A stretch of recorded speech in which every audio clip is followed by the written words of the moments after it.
back. This is Boomer Life on CL 650. You load 16 tons, what do you get?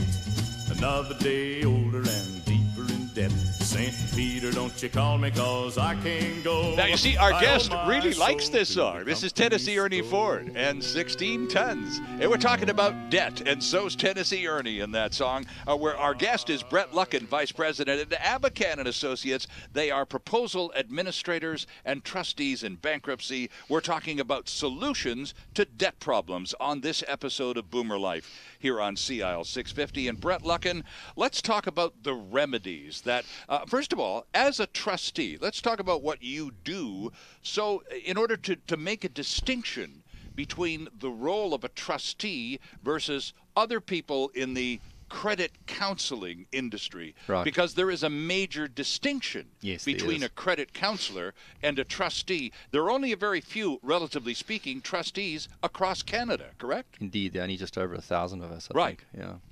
So the difference really is practically speaking, a trustee is the only licensed professional that is allowed to file a bankruptcy or file something called a consumer proposal. Okay. Nobody else. There are no other professionals that are allowed to do that. That falls under something called the Bankruptcy and Insolvency Act, which is a federal government act that sets out a highly specific rules, regulations, tick boxes about how either a bankruptcy or a consumer proposal is administered. And only a trustee is empowered to actually undertake that administration process. Right, and the law actually goes to the point where it even explains and identifies the fee schedule under which Indeed. you work. We So- are completely tariffed, and tariff by tariff I mean it means that our fee schedule is very specific. Right. It's in fact federally regulated. It's actually built into the Bankruptcy and Insolvency Act. So we are not in a position to be able to charge what we feel like. You know, we think, well, this guy earns a lot of money. I think I'm going to hit him for a little bit more than someone else. Can't happen. Doesn't work like that Right, at all. exactly. No, everybody is charged exactly the same. So while you, and you've just described an incident recently, while you can perform the duties of a credit counselor, you talked about a couple that came to you Right. recently, and they knew that if they just let this thing go a few more months, they were going to be in a real pickle. So Indeed. how do we head this one off at the pass? That's right. Is the meeting. So you can give them that kind That's of credit exactly counseling. what I did, in fact. But a credit counselor, on the other hand, cannot No. do a proposal or a bankruptcy. There's the big difference. Indeed. In fact, what you'll find happening very often is that if the informal methods of resolving the debt are not going to work, such as a secured line of credit, consolidation loan, Sure, yeah. negotiation with creditors to reduce interest rates or extend periods of repayment, if those are never going to buy you the kind of time you need to pay your debt off and you need to file something, what will happen is the credit counselor or the debt settlement arranger will in fact then refer the debtor Oh, I see. over to a trustee such as ourselves. I and, see. and we have to take it from that point onwards. I see, okay. And very often it happens that people have been a couple of months with a credit counselor or with a debt settlement arranger, and it's not worked for them, and they find themselves going to a trustee anyway. Okay, so now you've mentioned two, and I've mentioned it because Abacan & Associates are proposal administrators Indeed. and trustees in bankruptcy. That's the legal description Those of the are firm. the two options. So, yeah. so let's talk about those two options, the two remedies that are available to people in serious financial difficulty. One is bankruptcy. That's the one we know Right. about, and that's the one that most people who come to see you and George and all of your colleagues, they think that that's what they're up against. Well, I've hit the wall. I'm ruined. I've Yes, got to I've go gotta go bankrupt. bankrupt. And not all the time, but more often than they would certainly expect, you're able to go, well, maybe not. Right. In fact, 60% of the insolvency files that we file are in fact proposals. So more than the majority are in fact proposals. So what is the difference then between a consumer proposal Right. and a bankruptcy? To run it through very, very quickly, in an ideal world, you would be able to resolve all your debt directly with your creditors, informally, without filing any kind of insolvency process. So Okay. in an ideal world, that's what you wish you would be able to do. When you cannot get that right, if you don't make payment to your creditors, then some kind of legal action is likely to follow, garnishment or whatever it might be. So you, under the Bankruptcy and Insolvency Act, you're left with the consumer proposal or the bankruptcy.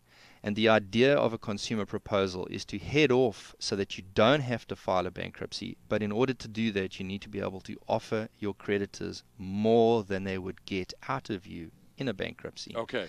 So the way that a consumer proposal works is that if you file one, there's an axe that comes down which freezes not only all interest, so that none of your unsecured creditors can charge interest any longer, but moreover also freezes any legal action. So they're not allowed to garnish, they're not even allowed to call you, in fact, or even phone in those 6 No harassment from collection agencies or any of that. Any court-ordered judgments, any garnishment orders, any freezing of bank accounts, all of that is frozen. It's not allowed to happen anymore.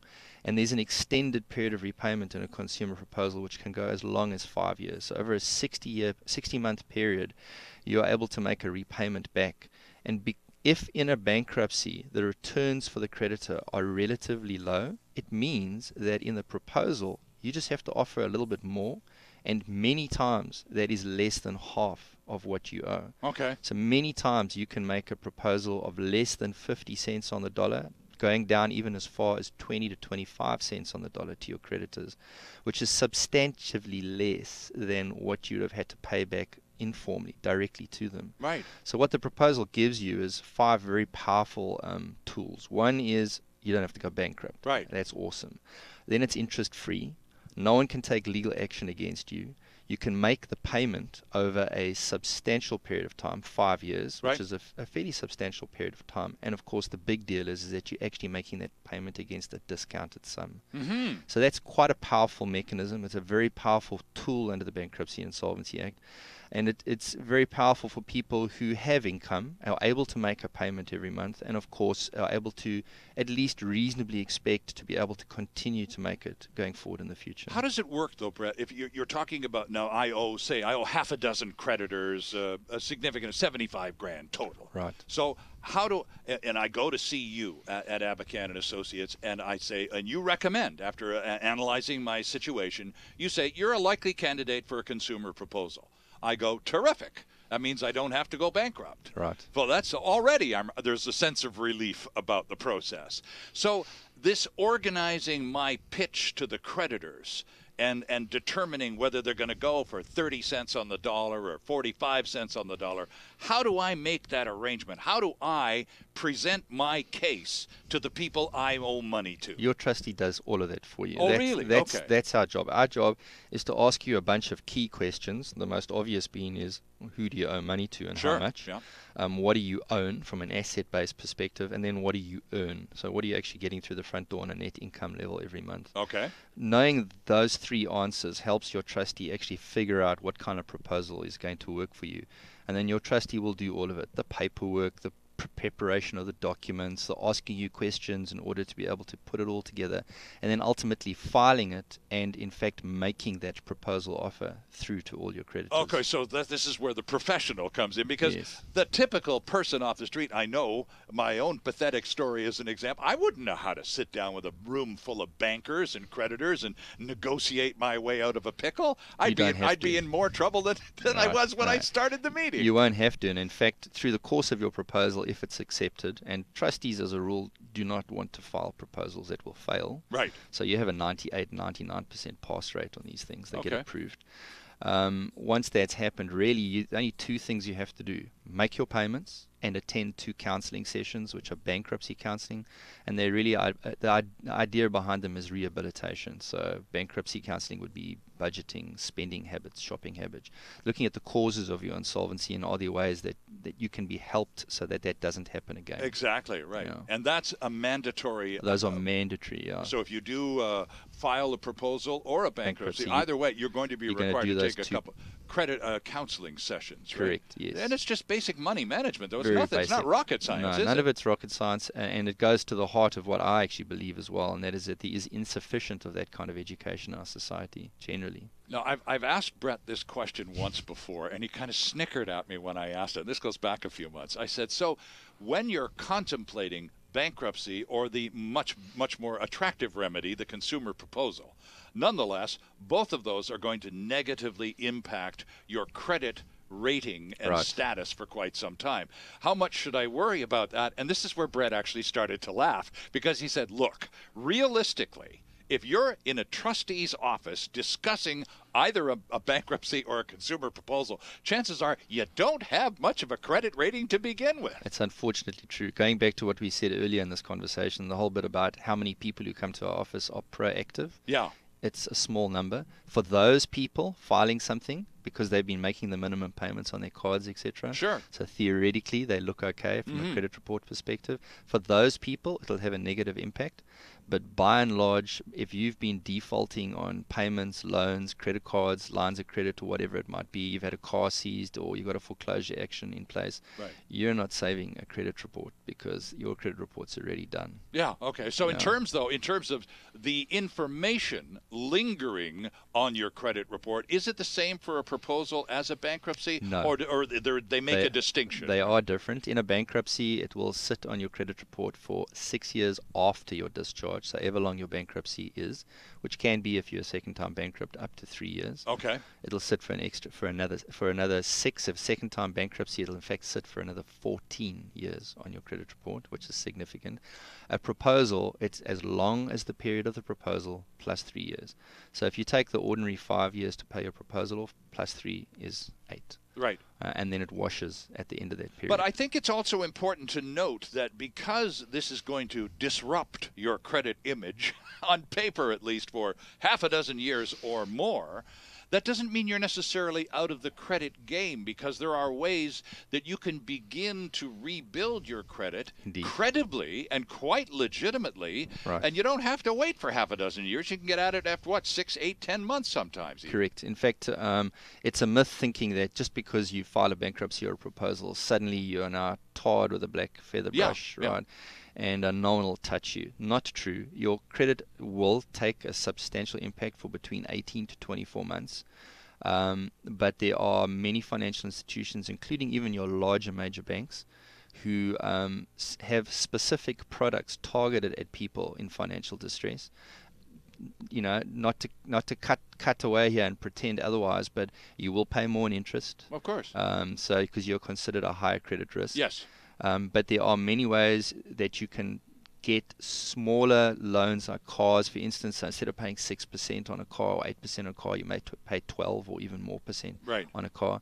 But there are many of those kinds of products available that will help you inside 2 to 3 years to rebuild your credit back to a point where you can be taken seriously again. Mm-hmm. And of course, keep in mind that if you don't do anything, all you do is extend the time it takes for you to make your life better. Right, and of course, in the process, and just referring back to some of those health issues we talked about 20 minutes ago, I mean, there's physical harm that you can do to yourself through all of this process. I mean, psychologically, you're really at the end of your tether, but then it begins to wear physically as well, and that's just not good. Yes, I've seen it in so many people, where there was a lady in my office the other day I was just mentioning to you earlier.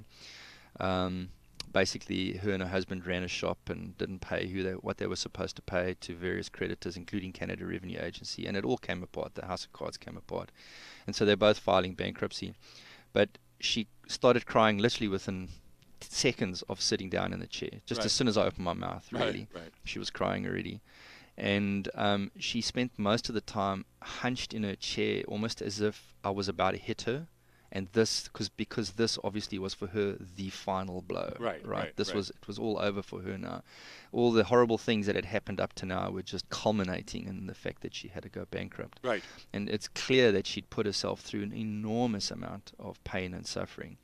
And it's hard for me in situations like that to deal with that, because I think it's ingrained in people by that point in time that this is just awful and what's happening to them is terrible. Right. But it's not true. And as I said earlier, in fact, if anything, I suspect in a few months she'll look back and say it was the best thing she ever did.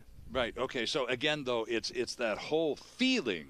Again, this happens when you get into a bit of a mess like this, because it feels pretty big. And sometimes, Brett, it feels like you're the only person in the world in a mess this big. There's 120,000 people, plus or minus, in Canada every year that file either a bankruptcy or a proposal. So there is no way you are unique in this situation. Stuff happens. And when stuff happens, talk to a professional. Absolutely. And a professional like my guest, Brett Luckin, who's a vice president at Abacan and Associates. They are proposal administrators and trustees in bankruptcies with offices all over British Columbia and online at abacan.com. And in case you'd like to take a quick check while we take a quick break, Abacan is spelled Abakhan, abacan.com. Back with more after this. Canada's only weekly radio show dedicated to the baby boomer lifestyle. This is Boomer Life on CIL 650.